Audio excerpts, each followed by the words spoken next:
All right, quick video. It's a 2011 F350 6.7 power stroke. It's bone stock, other than I did these couple mods. Nothing major, but threw an S&B cold air intake on there. Big old filter on there. That air box is a lot bigger than the stock one. It does utilize the stock cold air mount down there, so the opening, you know, didn't really open, didn't really grow any. So we'll see. That tube is definitely smoother. It's definitely a better radius, and you know, than the stock one. It's all smooth on the inside, not ribbed and everything like the stock ones. But it's kind of the intake. Nothing too wild. I honestly don't notice a whole lot of noise difference. There's a little bit different tone to the truck, I would say. Just a little bit of more of an exhaust tone. I don't really hear the turbo anymore. I don't really hear a whole lot of difference, honestly. So I don't know. Some people have said that they sound way better with an intake. This hasn't been my experience, but I'm not sure. I just did it to just get more air into the engine, you know. And then I did the Derringer tuner from Banks. There's not really a great place to mount it. It's kind of a pain in the ass, honestly. You do pick up the map sensor up on top of the manifold there, and then the fuel rail pressure sensor, which is down below that tubing and all that.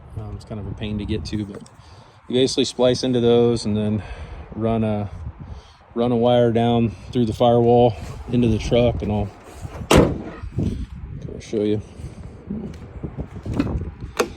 So it comes down through the firewall up in there, and then OBD2, you kind of route it up through the dash here, and it comes with this little IDash gauge.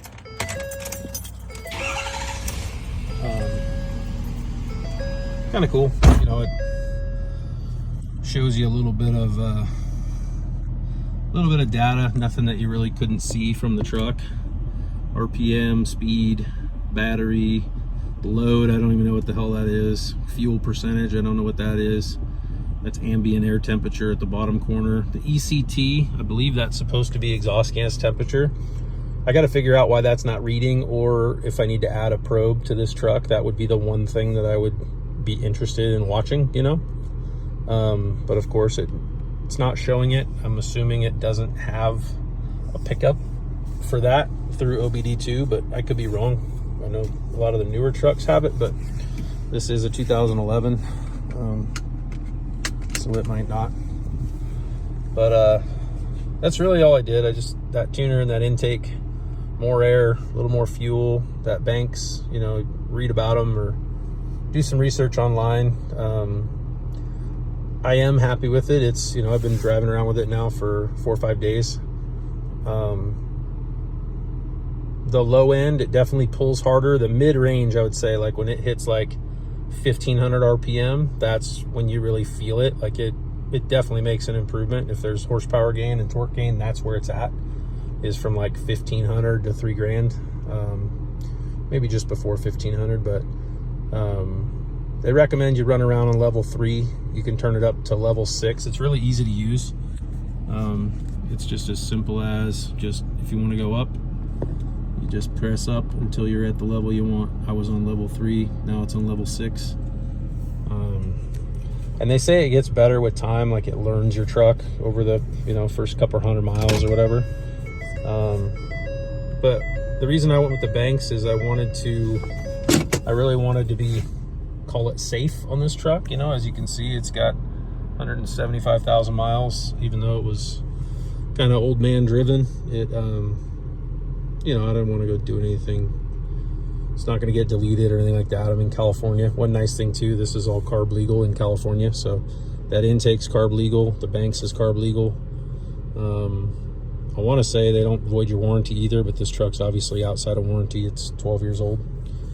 But yeah, I don't know how much you'll be able to tell, honestly, from me doing a little driving video, but we'll see if you can hear anything.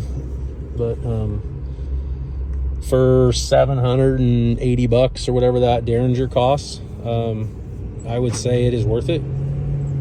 It's definitely not a waste of money. I haven't towed with it yet. I'll be very curious to see how it does with some weight behind it. I'm assuming that's, you know, it's going to help out and it's going to feel better.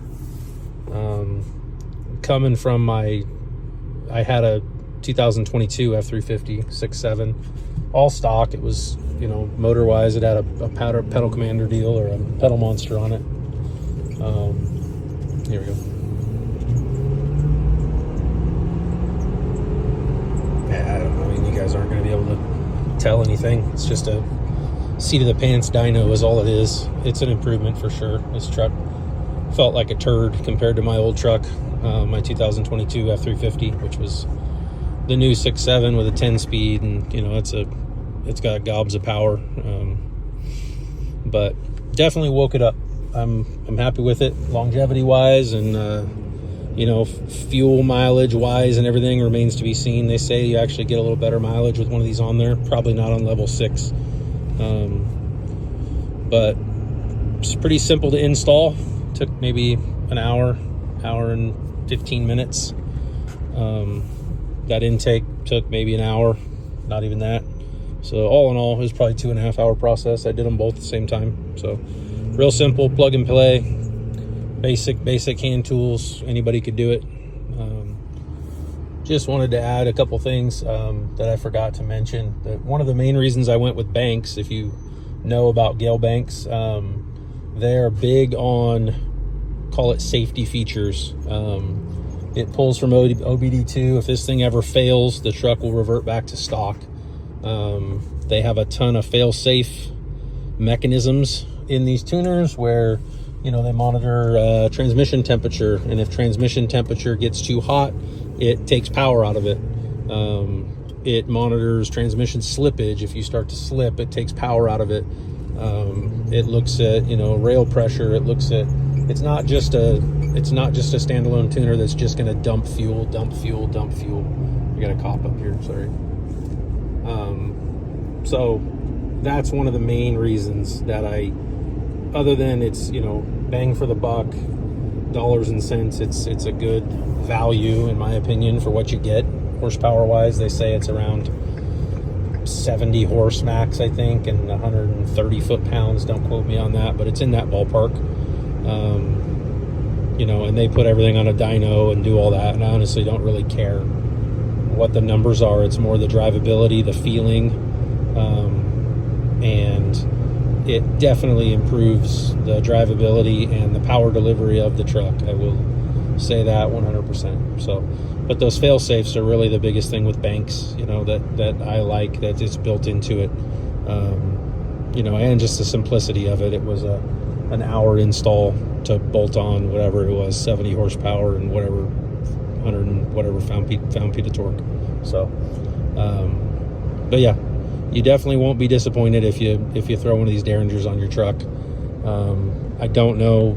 I know they make it for Dodge, for other ones. I'm assuming that the experience would be the same, but who knows? So, for what it's worth, just wanted to give you all my 2 cents. Take care.